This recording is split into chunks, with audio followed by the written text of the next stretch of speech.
Perbarui informasi kita pasca bencana banjir dan tanah longsor di Pulau Sumatera. Kita sudah terhubung secara langsung dengan jurnalis Berita Satu di sejumlah lokasi bencana. Ya, ada Prengki Silitoga di Tapanuli Tengah, Sumatera Utara, dan juga ada Delvi Deski di Gunuang Dago, Kota Padang, Sumatera Barat, serta rekan Bu Zakir Nurdin di Rumah Sakit Cut Mutia di Aceh. Selamat sore rekan-rekan. Dan kita beralih ke Prengki terlebih dahulu. Ya. Prengki, di mana posisi Anda tepatnya saat ini, serta juga bagaimana situasi terkini di tempat Anda melaporkan? Silakan.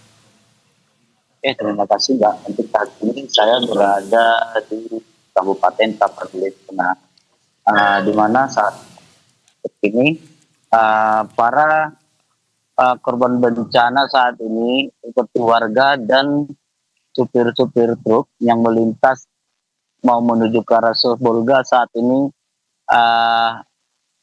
sudah belum mendapatkan bantuan, namun mereka pergi untuk mendapatkan bantuan yang terkena dampak bencana. Mereka harus berjalan kaki selama 3 jam dan melewati hutan. Mereka tidak melewati dari akses jalan biasa karena kalau mereka melewati akses jalan biasa masih banyak yang tidak bisa dilalui untuk saat ini. Demikian ya. Ya, Prengki, sudah berapa persen dan kapan targetnya pembersihan material di Jalan Lintas Sumatera Tarutung Sibolga ini selesai, Prengki, dan bisa kembali dilintasi? Ya, terima kasih Mas Iqbal. Untuk saat ini dalam akses untuk perbaikan antara Jalan Tarutung dengan Sibolga belum bisa ditentukan akibat banyaknya jalan yang longsor untuk saat ini, dan diperkirakan untuk akses jalan ini bisa dilalui hanya dengan hampir 1 bulan ini. Demikian Mas Iqbal. Baik, kita akan beralih terlebih dahulu ke rekan Delvi di Sumatera Barat. Delvi, bagaimana dengan situasi dan kondisi terkini di tempat Anda melaporkan saat ini, dan bagaimana proses trauma healing kepada para pengungsi khususnya anak-anak di Gunuang Nago? Ya, Iqbal, sore ini saya berada di posko utama tempat bantuan. Hari ini bantuan terus berdatangan ke posko bantuan yang akan disalurkan nanti ke beberapa titik di Sumatera Barat, ke Agam dan Padang Panjang. Untuk hari ini tadi Komdiji melakukan trauma healing untuk anak-anak yang berada di tempat pengungsian. Di sana Komdiji memberikan trauma healing agar anak-anak ini tidak trauma dengan terjadinya banjir bandang ini. Begitu Iqbal.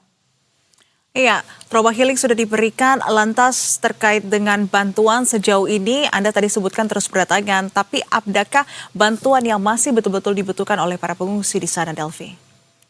Ya, sampai saat ini Nisrina, kita bisa melihat bantuan yang datang itu berupa makanan, mie instan dan lainnya. Saat ini yang sangat dibutuhkan oleh para pengungsi adalah alat dapur, dan saat ini itu belum bisa dilihat. Ada bantuan tersebut datang, cuma tidak besar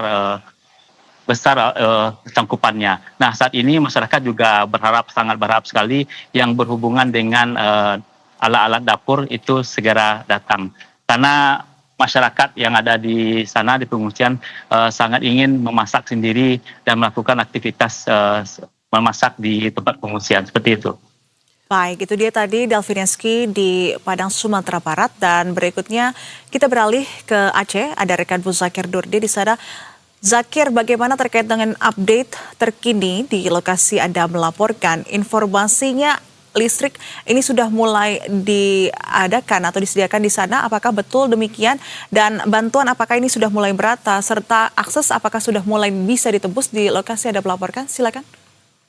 Ya, Nisrina dan pemirsa, saat ini saya berada di Kabupaten Aceh Utara. Memang benar sekali sejumlah bantuan dari relawan untuk korban bencana banjir di Kabupaten Aceh Utara di sini sudah mulai tersalurkan, meski itu tidak terlalu membandai ataupun tidak terlalu mencukupi untuk korban banjir yang ada di sejumlah kabupaten, yang ada di sejumlah kecamatan di Kabupaten Aceh Utara sendiri. Karena di Aceh Utara sendiri kita ketahui 27 kecamatan ini semua terendam banjir dan hingga saat ini cukup banyak. Ratusan posko pengungsian yang didirikan swadaya masyarakat ini. Mungkin dari segi bantuan ini masih minim. Meski hingga saat ini sejumlah lokasi ataupun sejumlah kecamatan hingga saat ini sudah mulai aksesnya sudah mulai ditempuh ataupun bisa masuk ke lokasi, tapi hanya dengan menggunakan sepeda motor ataupun jenis trail yang dimiliki oleh petugas TNI dan kepolisian. Namun untuk kendaraan roda 4 itu belum bisa diakses sama sekali. Muzakir, lantas seberapa banyak korban banjir dan longsor sebetulnya yang dirawat di sana dan apa saja keluhan dari para korban tersebut, Zakir? Ya memang benar sekali, saat ini saya berada di salah satu rumah sakit di Aceh Utara, Rumah Sakit Kit Mutia, Kabupaten Aceh Utara. Di sini hingga saat ini sudah sepekan lebih bencana banjir yang melanda Kabupaten Aceh Utara sendiri. Saat ini sudah 157 korban banjir yang dirawat saat ini di rumah sakit dengan berbagai penyakit.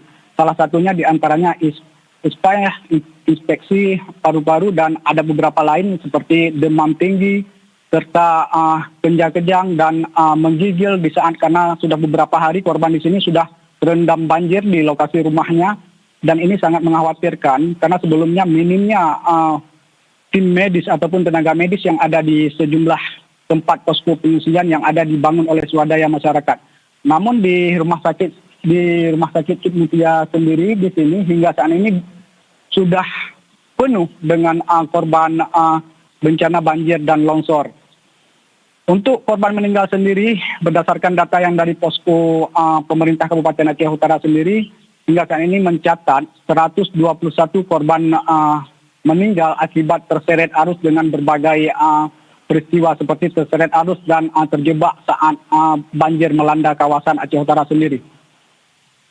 Iya, Bu Zakir, ini kan sudah berlangsung lebih dari sepekan begitu. Apakah tenaga medis dan juga obat-obatan ini masih mencukupi dan juga tersedia di sana? Apakah juga pengobatan korban sejauh ini ada yang mengalami kendala? Hingga saat ini yang menjadi kendala di sejumlah posko pengungsian ini adalah keterbatasan tenaga medis. Ini salah satu menjadi terkendala yang lebih utama, minimnya kurangnya pasokan obat-obatan ke sejumlah tempat pengungsian ini yang sangat dikhawatirkan akan terjangkit berbagai penyakit. Salah satunya nanti di tempat pengungsian karena kurangnya peralatan seperti selimut di tempat pengungsian ini menjadi suatu kendala yang sangat besar yang dihadapi oleh korban pengungsian. Terkait masalah tenaga medis, karena di Aceh Utara sendiri ini 852 desa ini adalah keseluruhannya terendam banjir. Keterbatasan ini adalah menjadi faktor utama untuk melakukan tim medis dalam melakukan operasi ke sejumlah tempat posko-posko pengungsian. Baik, terima kasih atas laporan Anda, Muzaki, dan sebelumnya ada Prengki Silitonga di Tapanuli Tengah, Sumatera Utara, dan juga Delvi Neski di Gunuang Nago, Kota Padang. Terima kasih rekan-rekan, selamat kembali bertugas dan jaga keselamatan rekan-rekan sekalian.